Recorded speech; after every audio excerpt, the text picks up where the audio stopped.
नमस्कार, मैं शैलेंद्र तिवारी पत्रिका पर आपका स्वागत है। आज हम हैं ऐसी शख्सियत के साथ जो एक नोबेल कॉज के लिए पूरी दुनिया में घूम रहे हैं और सवाल कर रहे हैं कि क्यों नहीं हम अपनी धरती के लिए आवाज उठाते हैं, क्यों नहीं हम अपनी धरती के लिए बात करते हैं। आप सही पहचान रहे हैं, हम आज हैं सदगुरु के साथ। सदगुरु, बहुत बहुत स्वागत है आपका पत्रिका पर। सबसे बड़ा सवाल यही है कि दुनिया में आज जितनी जरूरत है खाने की या फूड की, उसमें 40% की कमी है और आपका कॉज, दोनों को किस तरह देखते हैं? Well, it's not just about food, we need to understand this. When we talk about soil, we are talking about the foundations of life. Not only about food security, yes, that is also an important part, that's an immediate part. But essentially, we as a life have manifested here only because of what is happening within the 15 to 18 inches of topsoil. The organisms there are the foundation of our life. Even today, over 60% of our bodies are microorganisms. Having said that, destroying soil means it is like we pulled out the foundation stones of this building and waiting to see when it'll collapse. This is what it is. But unfortunately, it's been happening in the name of modern agriculture and industrialized ways of approaching it. Many things have led to this, I don't want to get into those aspects, but the important thing is, we are in a cusp of time where if we take the necessary policy action, we can fix it. That is the most important thing right now. Soil और life दोनों एक साथ together आगे बढ़ते हैं, दोनों को एक दूसरे की रिस्पेक्ट कैसे करते हैं? Not just life, even in death we get back to soil. So whether we live or we die, it is soil because the very body that we carry is soil. Everything that you see as life, whether it is a worm or an insect or a bird or a tree or an animal or a human being, it's all soil. This is all soil walking around. So unfortunately, we forget it. This is why in this culture, with a very deep understanding of life, we refer to soil as mother. When we say mother, we are clearly saying soil is the source of our life. But unfortunately, this maa mitti has only become a cultural term, but not in the living experience of people. It has to be brought out if we are interested in life long term. Otherwise, we are living like we are the last generation, which is a very irresponsible way to exist. Machine era की बात अभी आपने भी की, agriculture में सबसे ज्यादा machine era की बात हो रही है, मशीन यूज हो रही है। तो जो सॉइल का जो सबसे ऊपरी परत है, जिसको सॉइल माना जाता है, वो तो जो आपने भी कई बार वीडियोस में कहा भी है कि वो उधेड़ रहे हैं हम लोग उसको। तो कैसे मशीन को हम खत्म करें और कैसे हम ऑर्गेनिक फार्मिंग की तरफ जाएं? No, मशीन खत्म करने की बात नहीं है। My Hindi, okay? Yes. So it is not about ending machines, it's about evolving machines. Right now the machines that we have are very crude, which are simply ripping the soil apart. One of the greatest damages that's happening to the microbial life in the soil is, right now this is the summer months, you just travel anywhere across India and see, everywhere soils have been plowed and left open through the summer in this heat. This is the murder of the soil. We are waiting for monsoons to come. 2-3 months early, we just dig it up and leave it open. Just 50 years ago, every farmer knew in summer months we must put cover crops, but there are no cover crops anymore.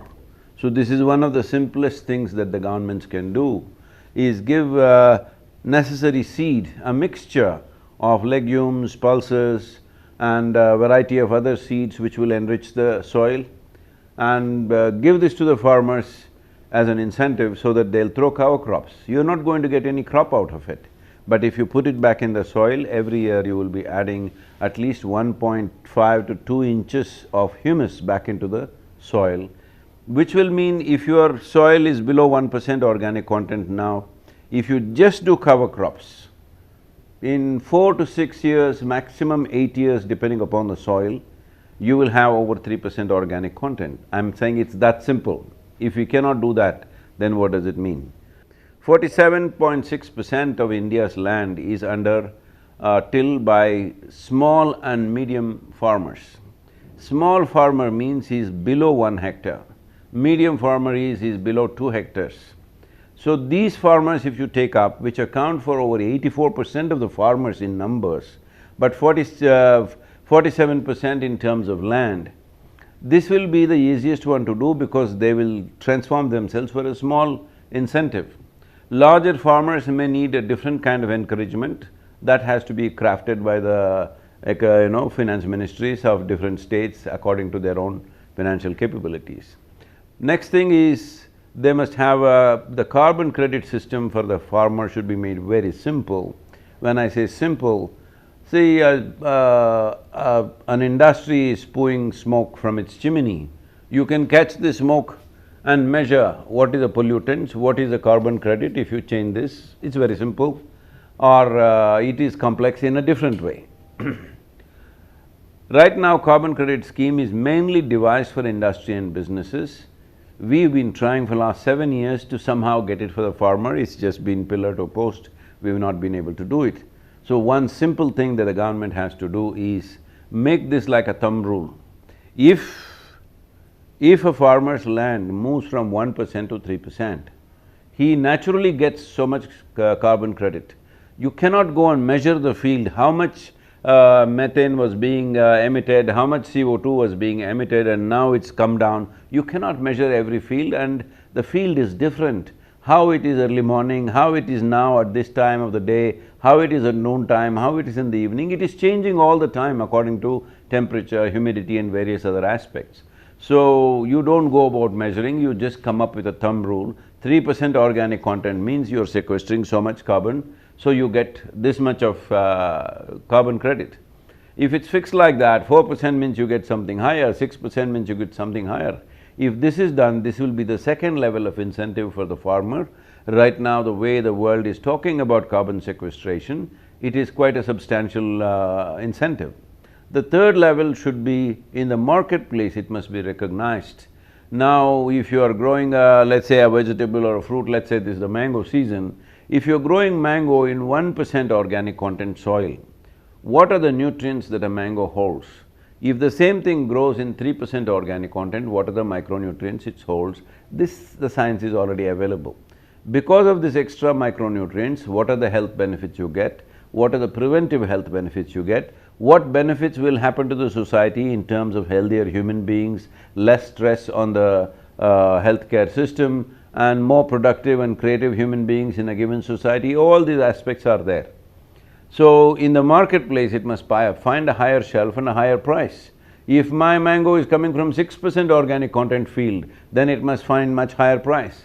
The advantage of this is, one thing that will inevitably happen, this is something that people have not addressed, is if the micronutrient level is higher in the food consumption for an individual will naturally come down. Right now the body is longing for nutrients, not for food, we must understand this. Mentally people may think about food. As far as the body is concerned, it is looking for nutrients. If the food that you're eating is analyzed by the body and it finds it is not nutritious enough, it will ask for more food. So if the nutrition level is high, naturally the volume of food that an individual eats will come down, which will benefit the individual and the society in many ways, all right? There are indescribable number of ways in which people will benefit because of more nutritious food. So there are a whole lot of pluses, there are no minuses in this. Above all, raising organic content in the soil is one aspect where nobody is against it. No industry is against it, no lobby is against it, nobody is against it. Farmer is definitely not against it. Only thing is, he needs an incentive, otherwise he won't be able to make the changes, because any change has to happen means there has to be a financial push.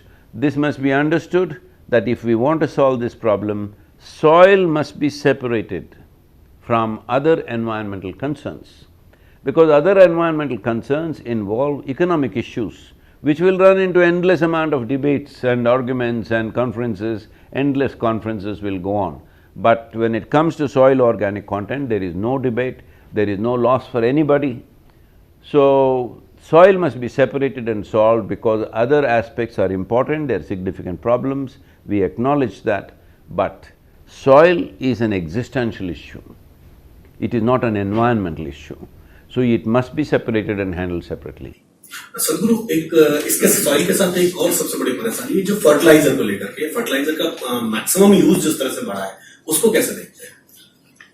See, that is why I said we must separate it from these issues.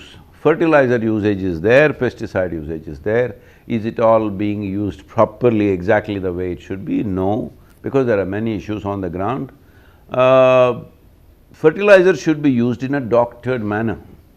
Like you are healthy, you are eating well and everything is fine with you, but your doctor says your iron or calcium or something is little low, he will give you one pill.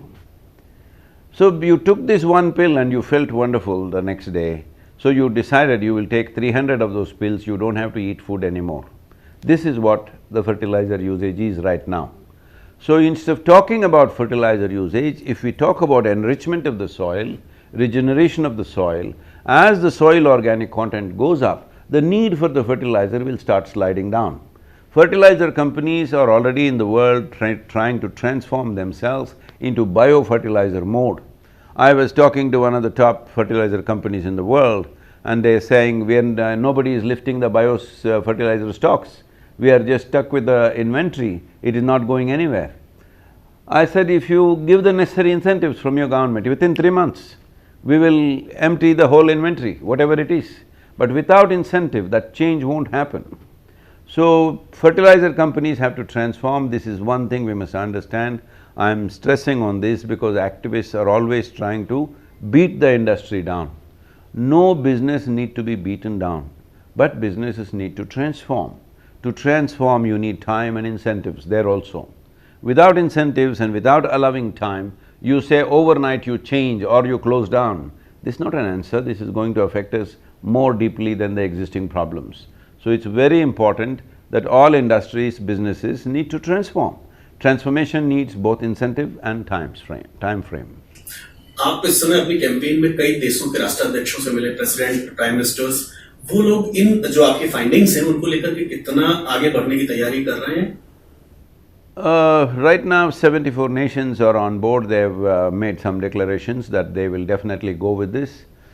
And I have also addressed COP15 where 197 parties participated, including EU, CARICOM and Commonwealth nations and other groups like this, including African Union and all these groups.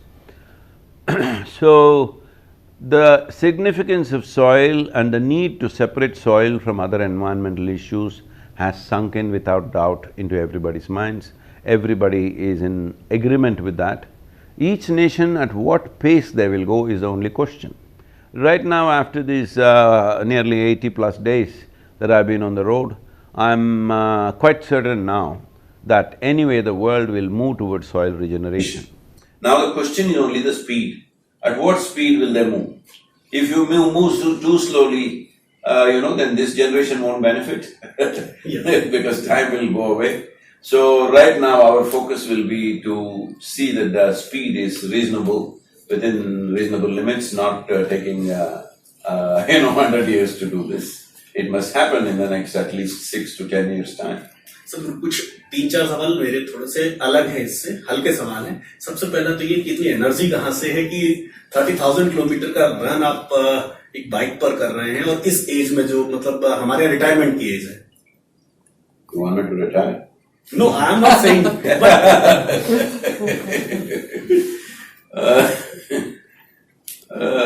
पूरा प्रपंच energy है ना, whole cosmos is living energy. Who is stopping you from taking it? There is no price. If you keep your doors open, it's all there for you.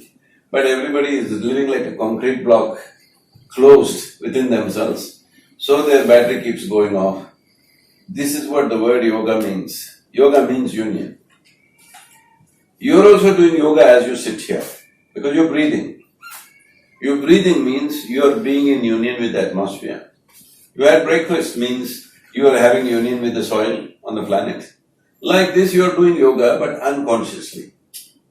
So only those holes which are absolutely necessary for survival, only those you're keeping them open. If you keep everything open, it's a limitless amount of energy.